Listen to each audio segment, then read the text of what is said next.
Hello students, चलिए इस video में हम पढ़ते हैं conduction of nerve impulse around a neuron. यानी कि आपने जो न्यूरॉन का बेसिक डायग्राम अब तक पढ़ा है, ठीक है, ये डायग्राम आप लोग पढ़ चुके हो अब तक न्यूरॉन का। तो इस डायग्राम में हमने कहा कि जो सिग्नल ट्रांसमिट होता है that transmit in electrical form, dendrite receive करेंगे, सेल बॉडी पे जाएगा, फिर एक्सॉन पे जाएगा। माइलिनेटेड है तो जंप करके जाएगा, नॉन माइलिनेटेड है तो थ्रू आउट द लेंथ जाएगा। तो ये बात हम कैसे बोल सकते हैं, क्या चीज़ है, इसी के बारे में चलिए अब हम पढ़ लेते हैं कैसे सिग्नल ट्रांसमिट होता है। तो that topic is conduction of nerve impulse around a neuron. पहले बात करती हूँ पोलराइजेशन या रेस्टिंग पोटेंशियल। रेस्टिंग पोटेंशियल या पोलराइजेशन, प्लीज़ इस टॉपिक को थोड़ा सा ध्यान से समझिए, आपके लेवल से थोड़ा सा ऊपर की बात है। तो पोलराइजेशन या रेस्टिंग पोटेंशियल हम उस कंडीशन में कहते हैं जब ये कोई भी नर्व इम्पल्स को ट्रांसमिट नहीं कर रहा है। ये क्या बनाया मैंने, ये मैंने एक्सॉन बनाई है। Please try to understand. ये देखिए, ये आपकी जो एक्सॉन है ना, ये एक्सॉन, ये इतनी पतली है, इसमें हम शो नहीं कर सकते, इसी एक्सॉन को यहाँ चौड़ा करके दिखा दिया। यानी ये एक्सॉन ही है, इसके ऊपर आपकी वो सेल बॉडी होगी, इसके बाद नर्व एंडिंग आएगी। तो हम कह रहे हैं अभी इस एक्सॉन पे कोई सिग्नल नहीं जा रहा, तो नॉर्मली ये कैसी रहती है, पहले इसके बारे में जानते हैं। देखिए, जब ये कोई सिग्नल नहीं भेज रही, उसे उस टाइम को पोलराइजेशन या रेस्टिंग पोटेंशियल कहते हैं। उस टाइम ये जो एक्सॉन की मेम्ब्रेन है ये परमिएबल होती है पोटेशियम। दो बातें आपको करनी है, एक सोडियम और एक पोटेशियम। सोडियम पोटेशियम पंप के कारण ये सब चलता है। तो जब कोई सिग्नल नहीं जा रहा, नॉर्मल कंडीशन है, तो ये सिर्फ पोटेशियम को परमिशन देती है, यानी पोटेशियम को अंदर आने देती है। और जब भी पोटेशियम अंदर आएगा, यानी मैं आपको कहूँ ये अलाउड कर रही है कि पोटेशियम अंदर आए, और जब भी पोटेशियम आयन अंदर आएंगे तो उसके रिस्पॉन्स में हमेशा सोडियम आयन बाहर निकलेंगे। बैलेंस बनाने के लिए ऐसे ही होता है, पोटेशियम अंदर तो सोडियम बाहर। ध्यान रखेंगे, आपको बस ये बात याद रखनी, किसके लिए परमिएबल है। परमिएबल पोटेशियम के लिए, इसीलिए पोटेशियम अंदर आ रहा है। सोडियम के लिए परमिएबल नहीं है, इसीलिए सोडियम बाहर निकल रहा है। नंबर आपको याद रखना है, 2 पोटेशियम अंदर आते हैं तो 3 सोडियम बाहर निकलते हैं। ये रूल है, सोडियम पोटेशियम पंप कहते हैं इसे। पूरे एक्सॉन पे ऐसे ही चल रहा होगा, हमने किसी एक पॉइंट पर बता दिया। अब आप ये सोचिए, 3 सोडियम बाहर निकल रहे हैं, 2 पोटेशियम अंदर आ रहे हैं, 3 Na+ निकल रहे हैं, 2 K+ आ रहे हैं, 3 निकल रहे हैं, 2 आ रहे हैं। इसका मतलब क्या, ज़्यादा पॉजिटिव चार्ज बाहर निकल रहा है। तो यानी कि क्या कंडीशन होगी, इस डायग्राम में देखते हैं। यानी एक्सॉन की मेम्ब्रेन पर बाहर की साइड पॉजिटिव चार्ज और अंदर की साइड नेगेटिव चार्ज होगा। हर जगह यही पंप चलेगा और हर जगह बाहर पॉजिटिव, अंदर नेगेटिव। Is it clear? बहुत सिंपल सा कंसेप्ट बताया।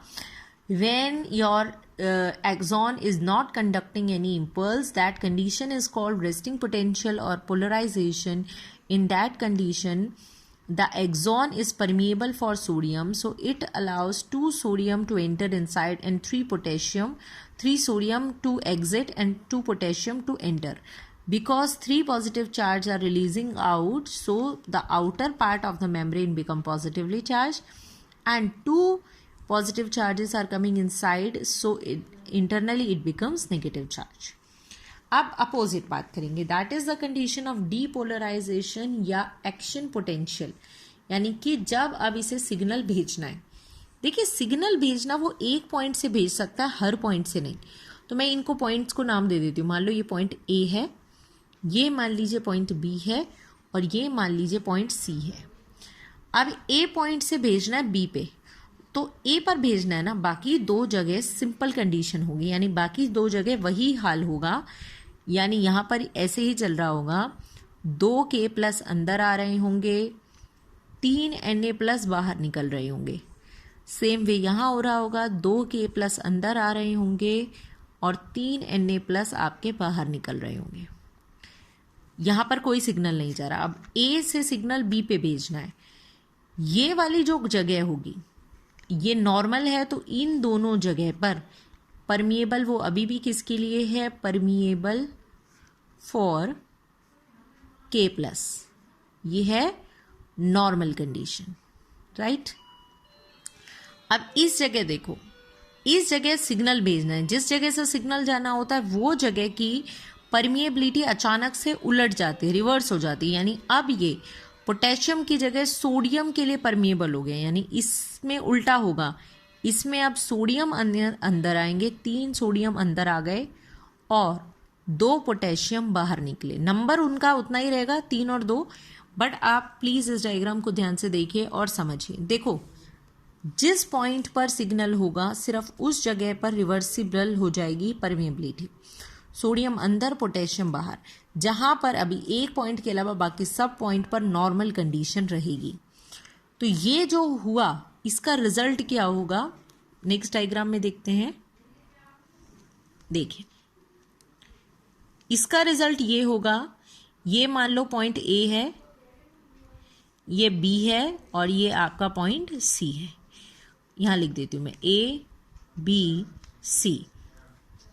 ए में सोडियम अंदर आए, 3 अंदर आए तो अंदर पॉजिटिव हो गया, बाहर नेगेटिव हो गया।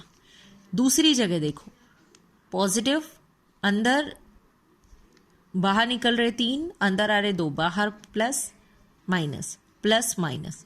ये नॉर्मल है तो यहां पर वही रहेगा जैसे नॉर्मली होता है, सिर्फ एक जगह पर उलट गया। जिस जगह पर पंप बदला, जिस जगह पर परमिएबिलिटी बदली, सिर्फ उस जगह पर ये चैनल उल्टा हो गया, बाकी सब जगह चैनल सेम है।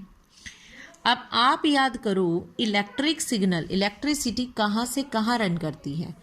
तो इलेक्ट्रिसिटी जो होती है, आपके इलेक्ट्रिक करंट जो होता है, फिजिक्स में पढ़ते हो, इलेक्ट्रिसिटी जाती है पॉजिटिव टू नेगेटिव, ऐसे ही जाती है।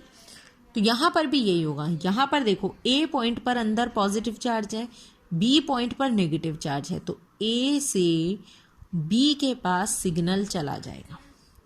रही बात सर्किट कंप्लीट होने की, तो अंदर जाएगा ए से बी और बाहर आएगा बी से ए।